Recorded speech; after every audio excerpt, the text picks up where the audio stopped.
empieza a aparecer al garete, y los 2 últimos años son literalmente al garete. Entonces... ¿Quieres saber de qué forma la ciencia y el desarrollo tecnológico puede mejorar tu vida y la de millones de personas? ¿Conoces cuáles son los últimos adelantos científicos y tecnológicos en América Latina y el mundo? Descubre esto y más en Atomum, el espacio informativo, científico y tecnológico, con la conducción de Dani Pérez. Conoce el lado humano de la tecnología, la ciencia al servicio de los pueblos. Atomum, todos los lunes, solo por Telesur.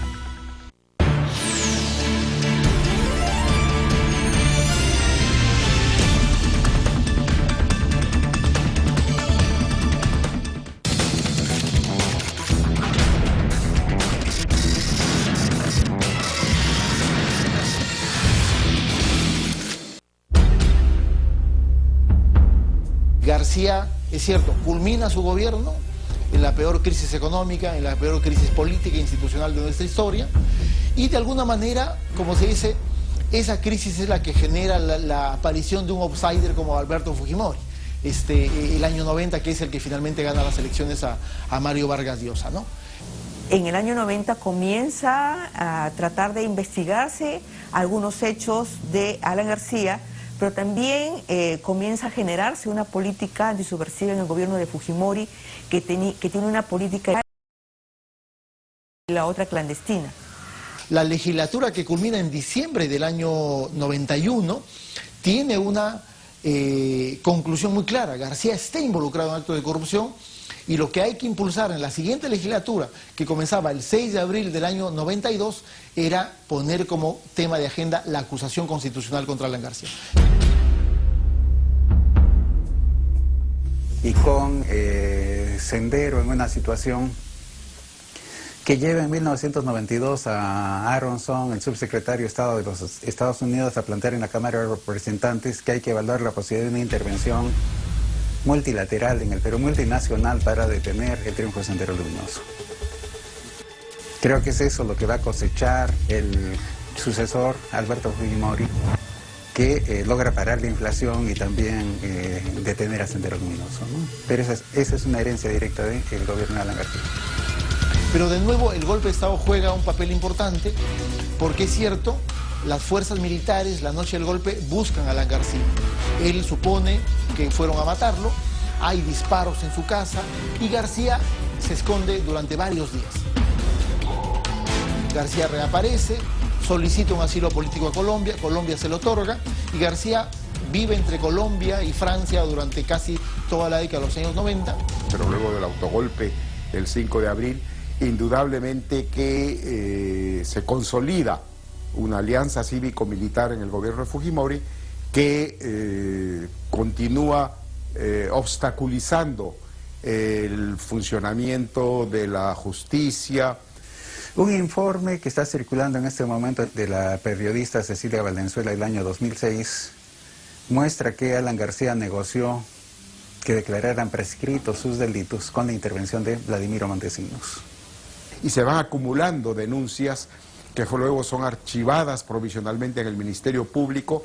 No se esclarecen las investigaciones de las fosas de estas masacres en las cuales se han producido durante todos estos gobiernos anteriores, tanto el de Belaúnde como el de García. Montesinos utilizó a la gente que controlaba el Poder Judicial y utilizó a la gente que controlaba para que declarase imprescrita la causa. Incluso comisiones investigadoras en el Senado de la República, en el Congreso, fueron trabadas, obstaculizadas por la mayoría parlamentaria. En el año 95, Fujimori da la ley de amnistía. Y todas estas investigaciones, todos los casos que se habían abierto, que estaban en algún tipo de investigación, se cerraron. Y en ese lapso de tiempo, la Corte Suprema de Justicia emite una resolución de prescripción de los delitos de corrupción de Alan García, con lo cual se cierra judicialmente la persecución penal que existía sobre el entonces expresidente de la República, Alan García. Y es así como desde el año 95 hasta el 2001, que recién sale, que cae el gobierno de Fujimori, y que sale la sentencia de la Corte Interamericana de Derechos Humanos sobre el caso Barrios Altos, donde se señala que la ley de amnistía no tiene efecto jurídico, recién a partir del 2001-2002 se comienzan a reabrir los casos. Desgraciadamente, el manto de impunidad ha sido una característica durante los años de la violencia política en curso. Es al final de la dictadura de Fujimori que se abre una ventana de oportunidad para alcanzar y promover acceso a la justicia para las víctimas. Había un consenso, no solamente en los historiadores, sino en la comunidad nacional, en la sociedad peruana, que García había sido como una suerte de demonio que era imposible exorcizar, ¿no es cierto? Muchos decían que el futuro político de García estaba simplemente liquidado, porque todos estaban convencidos que no iba a ser posible elegir a una persona que había conducido el peor gobierno de la historia. ¿Qué importa lo que hayan podido decir de Alan García? ¿Qué importa lo que me hayan hecho sufrir a mí y a mi familia? ¿Qué importa si lo que a mí me importa es lo que ha sufrido el 1.000.000 de desempleados, lo que han sufrido todos los que trabajan 10, 14 y 15 horas, lo que han sufrido los que ganan la mitad del salario, lo que han sufrido los campesinos que no tienen crédito? Creo que todos nos equivocamos en el balance sobre García, porque García regresa a la campaña electoral que se inicia entre febrero y marzo del año 2001.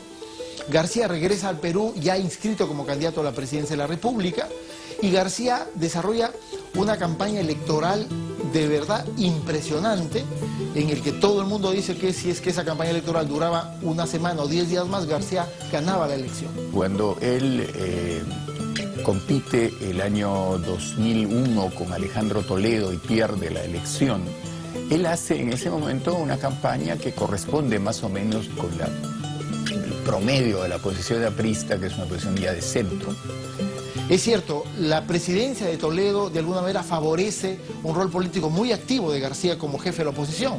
De hecho, García hacia el año 2003 ya levanta la campaña de vacancia de la presidencia de la República sobre la base de un presidente Toledo que en poco tiempo llegó a tener un dígito de aprobación en el Perú, digamos.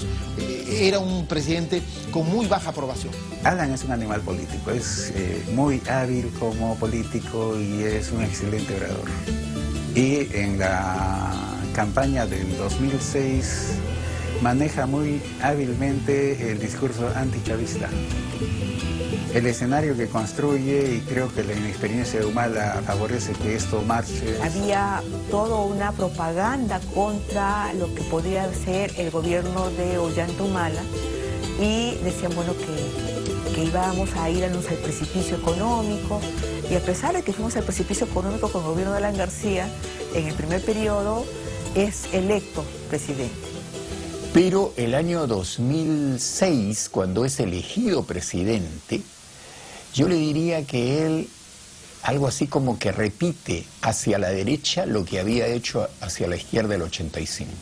García, además, no es que lo va haciendo escondidas, García lo va declarando. O sea, García, desde el año 2001 hasta el 2006, es un convencido de que en el Perú se necesitaba simplemente alentar la inversión extranjera a cualquier costo. Perú, el presidente tiene un poder, no puede hacer presidente al que él quisiera, pero sí puede evitar que sea presidente quien él no quiere. Y yo lo he demostrado. De manera que puedo garantizarles a todos los que quieran traer un centavo a este país, que ese centavo está garantizado por la estabilidad política que va a tener el Perú en los próximos 10 años.